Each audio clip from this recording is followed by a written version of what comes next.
కొన్ని తప్పులు ఏంటంటే పసుపులు గుయ్యడాలు, గాజులు పెట్టడాలు, చెవులకు పెట్టడాలు, కాళ్ళ పట్టీలు ఇవన్నీ ఏది పెట్టుకోవద్దు. మగవాళ్ళు ఆడవాళ్ళు పెట్టుకోవచ్చు. మన అమ్మవారి మాలేస్తున్నాం. మనం చేయాల్సింది ఏంటంటే కామ, క్రోధ, లోభ, మోహ, మదమాశ్చర్యాలు వాటిని వదిలిపెట్టాల్సింది అవి. ఈ మాల వేసుకున్న దగ్గర నుంచి మాల తీసిన తర్వాత కూడా వదిలిపెట్టాలి వాటిని.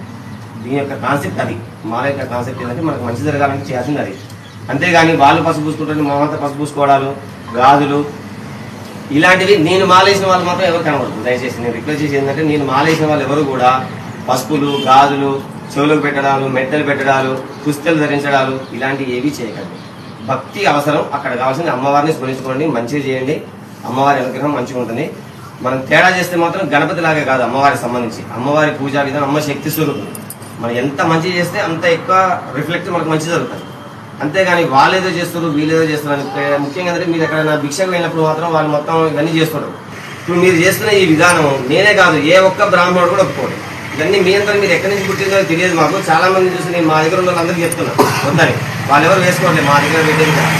వాళ్ళు కూడా ఎక్కడికైనా వెళ్తే మాత్రం వాళ్ళు ఇంత బలవంతంగా చూస్తున్నారు, చాలా పనులు చేస్తారు. కానీ ఇలాంటివి మాత్రం దయచేసి ఏం చేయలేదు. 12 తర్వాత భోజనం చేయండి. సాయంకాలం కూడా సూర్యుడు అస్తమించిన తర్వాత మళ్ళీ చల్లీల స్నానం, ఆ తర్వాత టిఫిన్ తీసుకోవాలి. దీక్ష ఉదయం ఒకటే భోజనం, ఒకటే టిఫిన్, రెండు మనం చేయాల్సినటువంటి. ఈ 11 రోజులు కూడా దీక్షను ఒక సిస్టమేటిక్ గా అందరినీ స్వామి అని బోధించండి, లేదా అమ్మ భవాని బోధించండి, భవానీ జై భవాని అనండి. భవాని అనేటువంటి భగవత్ సంబంధమైనటువంటి పేరుతో ఉండాలి. కానీ మన ఇష్టం ఉన్నట్టుగా చిల్లరగా చేసి